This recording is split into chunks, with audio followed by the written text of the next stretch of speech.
בוקר טוב סטודנטים יקרים, אני מזכירה לכם שוב אנחנו במסגרת השיעור ביטוחי בריאות מטעם מבחר, נכון? מסונף לאוניברסיטת אריאל. אנחנו מקליטים שיעור נוסף שהיום אנחנו נדבר קצת על ביטוח בריאות סיעודי, על המגמות של ביטוח בריאות סיעודי אחרי שדיברנו על חוק ביטוח בריאות ממלכתי, דיברנו על שב"ן, דיברנו על ביטוח בריאות פרטי, נכון?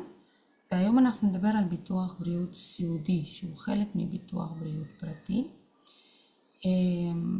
שבוע הבא אנחנו נקיים בחינה נוספת באותה מתכונת כמו בפעם הקודמת, אני אעלה לכם שאלות, המבחן יהיה עם חומר פתוח, 5 שאלות סגורות, 5 שאלות פתוחות, ובסוף הציון מהווה 30% מהציון הסופי. אז אני מעלה את המצגת, אוקיי? והנושא שלנו להיום זה ביטוח סיעודי. ביטוח סיעודי זה נושא שטיפה מורכב לדבר עליו, במיוחד שבתקופה האחרונה אנחנו לא יודעים לאיזה כיוון זה הולך. זאת אומרת, עדיין אין החלטות או תוצאות סופיות. נתחיל קודם כל ממה זה בכלל. אז סטטיסטית אנחנו יודעים שכל בן אדם בעצם מתוך 3 או שליש מהאנשים יגיעו למצב סיעודי. כאשר במצב סיעודי אותו בן אדם נחשב לבן אדם שזקוק לטיפול או השגחה קבועה של הגורם המקצועי. ואז המדינה אמורה בעצם להעניק טיפול באותו בן אדם. אוקיי? למדינה יש מספר מקורות שבאמצעותם היא מספקת את אותו המענה או השירות, אבל לצערנו זה לא מספיק. אז מה זה בעצם הביטוח הסיעודי? ביטוח סיעודי נועד בשביל לעזור לאותו אדם שבמצב סיעודי או למשפחה שלו לקיים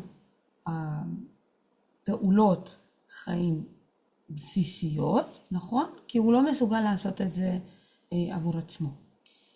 ואז הטיפול הזה בעצם הוא יומיומי, מתמשך, הוא מורכב ומאוד מאוד יקר.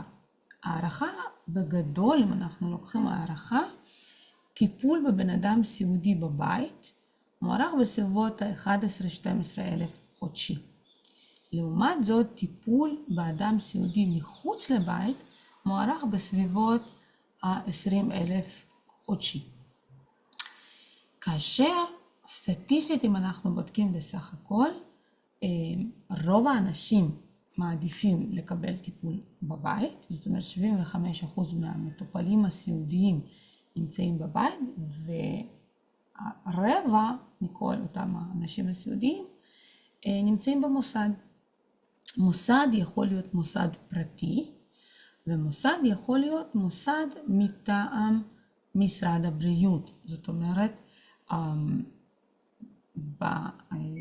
אגב, היום כל מוסדות שבהם מטפלים במטופלים סיעודיים חייבים לקבל אישור משרד הבריאות לפתיחה. משך הזמן שבן אדם יהיה באותו מוסד, הרי הוא נשאר שם עד סוף החיים שלו, נכון? משך הזמן הוא משתנה. הוא משתנה לפי מצב בריאות, לפי טכנולוגיות חדשות שנכנסות, לפי איכות הרפואה שהוא מקבל. זאת אומרת, היום שתוחלת החיים הולכת וגדלה, מספר אנשים במצב סיעודי שנשארים לאורך זמן הולך וגדל. ולכן התקציב לטפל באותם האנשים צריך להיות בהתאם. אם אנחנו מסתכלים על מחקרים, נכון, שנעשו עד עכשיו, היום בן אדם בן 80 שהופך להיות סיעודי צפוי להישאר במצב הזה 3 שנים ומעלה. זאת אומרת, כל התקופה הזאת, המשפחה תצטרך לדאוג למימון של אותם הטיפולים מסביב.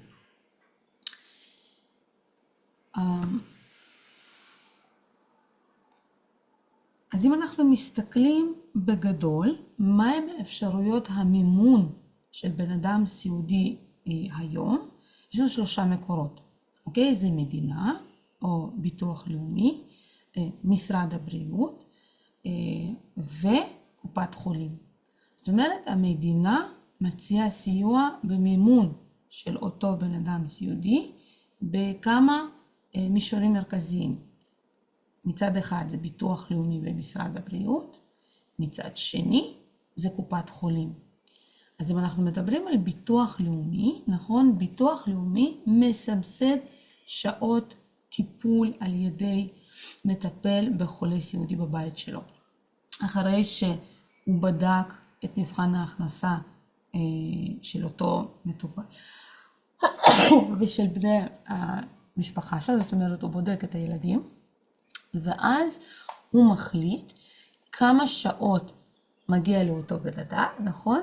ומה המימון או מה בעצם הגמלה או כמה כסף מגיע לאותו בן אדם, כאשר הגמלה מתבטאת או בבן אדם שמגיע הביתה ונותן טיפול או תמיכה בין 5 ל-18 שעות בשבוע במקסימום, או שבעצם יש מימון של כל מיני שירותים כמו מרכזי יום, כמו אספקה של מזון חם, כמו שירותי מכבסה וכן הלאה.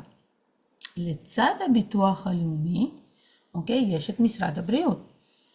אם בן אדם לא יכול להיות מטופל בבית, משרד הבריאות מממן או משתתף במימון של קוד שבאמצעותו ניתן להתאשפז במוסד סיעודי. עכשיו, מוסד סיעודי, עוד פעם, חייב להיות מוכר על ידי משרד הבריאות, ואז עושים בחינה ליכולת כלכלית של המטופל ובני משפחה, וקובעים בעצם את גובה המימון, כאשר גם המשפחה משתתפת באותו מימון. אוקיי? לאישור הזה קוראים קוד, ויש אנשים שמתאשפזים במוסדות לטיפול ארוך טווח, אוקיי? תחת קוד של משרד הבריאות, זאת אומרת במימון של משרד הבריאות, כאשר אותו המטופל או המשפחה גם חייבים להשתתפות עצמית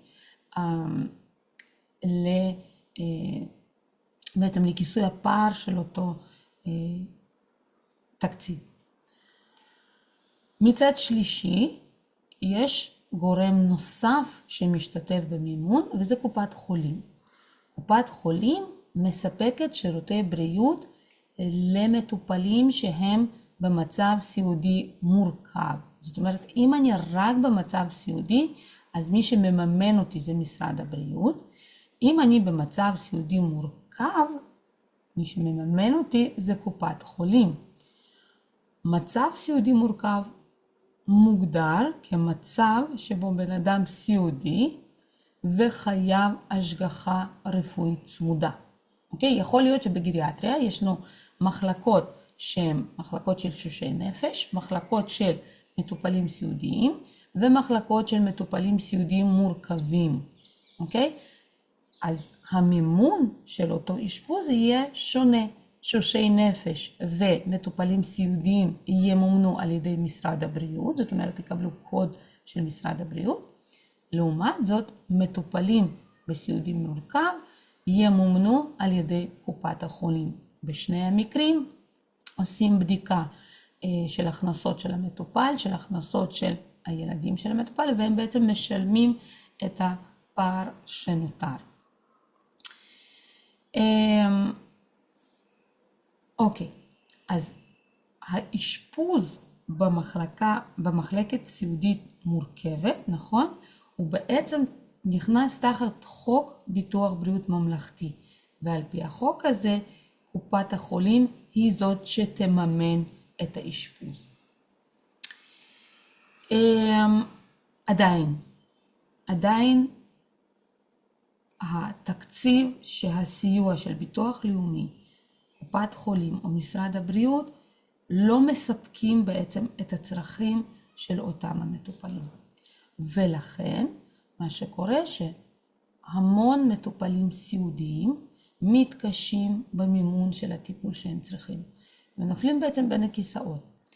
עוד דבר חשוב מאוד להבדיל בין ביטוח סיעודי עד גיל 65 ומעל גיל 65. זאת אומרת, כל מה שהמדינה נותנת זה מעל גיל 65. וכאן נכנס בעצם ביטוח סיעודי פרטי. עכשיו, ביטוח סיעודי פרטי זה ביטוח פרטי לכל דבר, אוקיי? זה הסכם בין בן אדם לחברת ביטוח. במסגרת ההסכם הזה, אותו בן אדם משלם פרמיה חודשית, ובתמורה חברת הביטוח מתחייבת להעניק לו גמלה חודשית. עכשיו, כאן יש לנו או בעצם 3 כיוונים שאפשר ללכת. אפשר לקנות את הביטוח סיעודי היום כבר אי אפשר, אבל פעם היה אפשר לקנות את הביטוח הסיעודי בצורה עצמאית. זאת אומרת, הייתי פונה לחברת ביטוח וקונה לעצמי ביטוח סיעודי. היום מה שנותר, אפשר לקנות ביטוח סיעודי דרך קופת החולים, ובמקרים מסוימים היו קונים ביטוח סיעודי קולקטיבי דרך כל מיני מקומות עבודה. אוקיי? ואז אותו ביטוח בעצם נותן קצבה חודשית במסגרת זמן מסוימת, בתנאים מסוימים, במקרה שהמטופל מגיע למצב סיעודי. אז אמרנו, יש לנו 3 סוגים, היו לנו 3 סוגים, נכון, של אותם ביטוחים. היום אי אפשר כבר לקנות פוליסת ביטוח פרטית. היום הפוליסה שניתן לקנות היא מטעם קופת החולים, שבעצם נותנת כיסוי לעד סביבות 5 שנים, 60 תשלומים, שגם הכיסוי שהיא נותנת הלך וירד ביחס לכיסוי שהיא הייתה נותנת בעבר.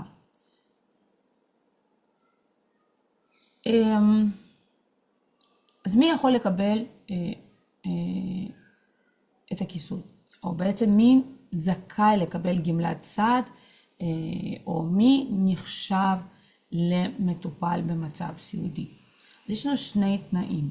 או בן אדם שהוא תשוש נפש, אוקיי? בן אדם שבעצם סובל מפגיעה בפעילות קוגניטיבית וירידה ביכולת אינטלקטואלית שלו, שיש פגיעה בעצם בזיכרון לטווח קצר ובזיכרון לטווח ארוך, והוא לא מתמצא בזמן, מקום או מצב, כמו למשל במצב של אלצהיימר, אוקיי? אז הוא יכול לקבל את אותו גמלת הסיעוד בעצם, ולהיות מטופל או בבית או במוסד לתשושי נפש. המסגרת השנייה שאפשר לקבל את אותו גמלת הסיעוד מביטוח הסיעודי זה מוגבלות תפקודית. עכשיו, מוגבלות תפקודית, פעם היה אפשר, אם יש לי מוגבלות של לפחות 50% בפעולות יומיומיות, לקבל מוגבלות תפקודית. היום מצריכים, או בעצם לפי התנאים של הפוליסות ביטוח סיעודי החדשות, חייבים להוכיח מוגבלות ב4 תחומים, או ב3 תחומים, כאשר אחד מהם זה שליטה על סוגרים. עכשיו, על מה מדובר? מה זה בעצם מוגבלות תפקודית? מוגבלות תפקודית זה היכולת של הבן אדם לבצע פעולות של Activity of Daily Living, או פעולות של ADL. מה זה הפעולות האלה? זה לקום ולשכב בלי עזרה, זה להתפשט ולהתלבש באופן עצמאי, זה להתרחץ באופן עצמאי, לאכול ולשתות באופן עצמאי. זאת אומרת, לא להכין את הארוחה, אלא אחרי שהכינו לי את הארוחה, פשוט לקחת כפית, לאסוף את המזון בכפית, להכניס את זה לפה, ללעוס ולבלוע, אוקיי? לשלוט על סוגרים, יציאות ומתן שתן, ולהתנייד ממקום למקום. עכשיו, כאשר להתנייד ממקום למקום, אני גם לא חייבת להיות ללא אמצעי עזר. זאת אומרת, אם אני מתניידת עם כיסא גלגלים, או עם מקל הליכה, אוקיי? עדיין היכולת הזאת מקבלת כאילו זה תפקוד מלא. אז אם פעם בשביל לקבל גמלת סעד בעקבות מוגבלות תפקודית הייתה צריכה להיות פגיעה לפחות ב3, היום צריכה להיות פגיעה ב4 פרמטרים, או 3 פרמטרים, כאשר אחד מהם זה שליטה על סוגרים. עכשיו, מה זה בכלל מבחן ADL? מבחן ADL זה מבחן תלות או הערכה תפקודית שקובע מה האדם מסוגל לבצע באופן עצמאי או בכוחות עצמו. מי שעושה את המבחנים האלה זה בדרך כלל אחיות, או נדיר מאוד שעושים את זה רופאים, ובעצם הם אמורים למלא דוח.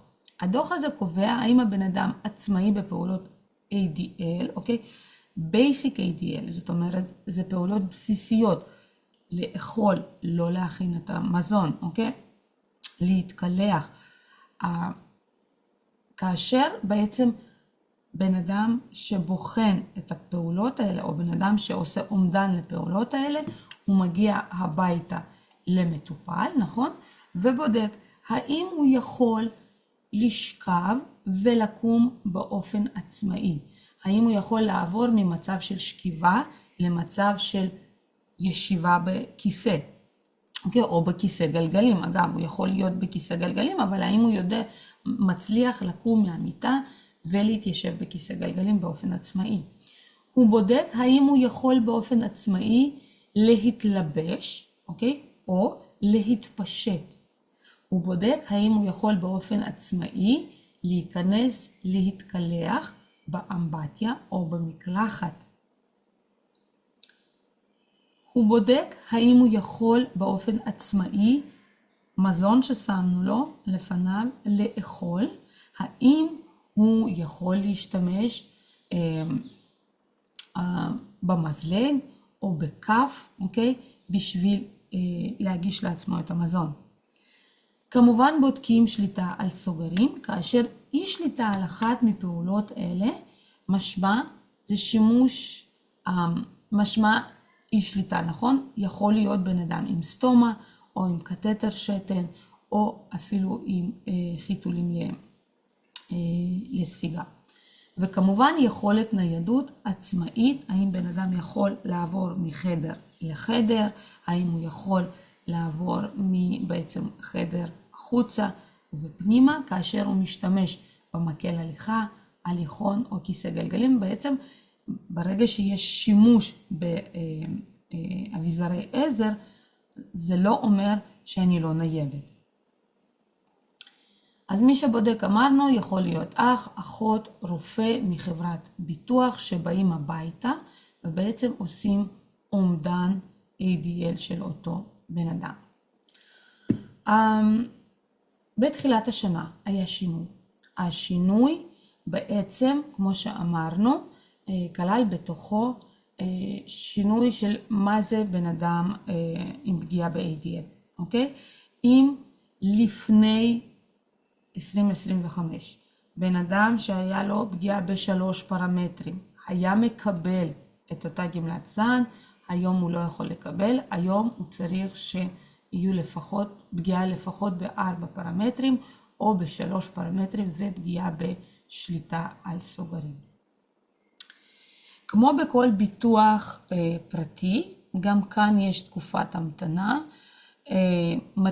תקופת המתנה מתחילה ביום שבו עשיתי את הביטוח בעצם, ויש תקופה שבה אני לא מקבלת את התגמולים, ורק לאחר סיום אותה תקופה, עוד פעם זה כתוב בחוזה ביני לבין חברת הביטוח, בסיום אותה תקופה אני יכולה לקבל את התגמולים. משך זמן מקסימלי שבו אני זכאי לקבל תגמול חודשי משתנה, עוד פעם תלוי באותו חוזה שסגרתי מול חברת הביטוח, והיא משתנה בין 3 ל-5 שנים, בדרך כלל מגיע ל5 שנים, וסירוב לשלם תגמולי ביטוח על רקע מצב רפואי קודם, גם יכול להיות בעצם החרגה, כאשר ההצטרפות שלי לביטוח סיעודי היא מעל גיל 65. היום לצערי לא ניתן יותר לרכוש ביטוח סיעודי פרטי, אלא רק באמצעות קופת חולים. גם זה מוגבל עד סוף 2026, שבעצם בסוף 2026 מדינת ישראל צריכה להכריע לאיזה כיוון היא הולכת, מכיוון שחברות ביטוח יותר לא מוכנות לבטח ביטוח סיעודי, מסיבה אחת פשוטה. מספר האנשים שנזקקים לביטוח סיעודי הולך וגדל, מספר השנים שהם זקוקים לביטוח סיעודי הולך וגדל, וחברות ביטוח לא מצליחות לעמוד בעומס. דוגמה קטנה לביטוח סיעודי מטעם קופת חולים. אגב, כניסה לביטוח סיעודי וולונטרית, כל מי שרוצה להיכנס לביטוח סיעודי יכול.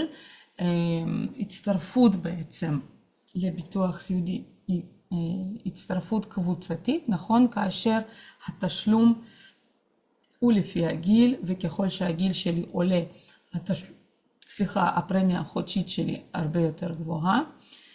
התגמולים שאני מקבלת משתנים בהתאם לגיל שבו הצטרפתי לאותו ביטוח סיעודי. זאת אומרת, אם הצטרפתי עד גיל 49, תגמול שאותו אני אקבל הרבה יותר גבוה, גם בבית, גם מחוץ לבית. אם אני מצטרפת אחרי גיל 50 עד גיל 59, התגמול יורד, ואחרי גיל 60 התגמול עוד יותר יורד.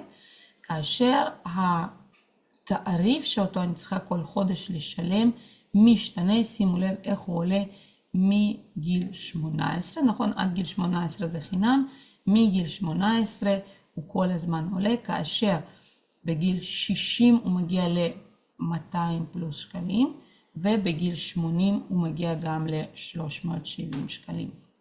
אגב, כל קופה יש לה חברת ביטוח שמבטחת אותה, חברת ביטוח ייחודית שמבטחת אותה. מומלץ להיכנס לביטוח קבוצתי כמה שיותר צעירים. יחד עם זאת, עוד פעם, אנחנו לא יודעים לאיזה כיוון זה הולך. אמרנו שהביטוח הזה קיים עד סוף 2026. מה יהיה אחרי 2026? אנחנו לא יודעים. בזה בעצם אנחנו סיימנו את ההקלטה של השבוע. שבוע הבא אנחנו נעשה בוחן, אוקיי? ולאחר הבוחן אנחנו נתחיל בעצם לעבוד, כאשר אני אעלה לכם בקבוצה שאלה, ותצטרכו להגיב לשאלה. נדבר קצת על ביטוחים מחוץ לישראל ועל מגמות של עולם הביטוחים. להתראות.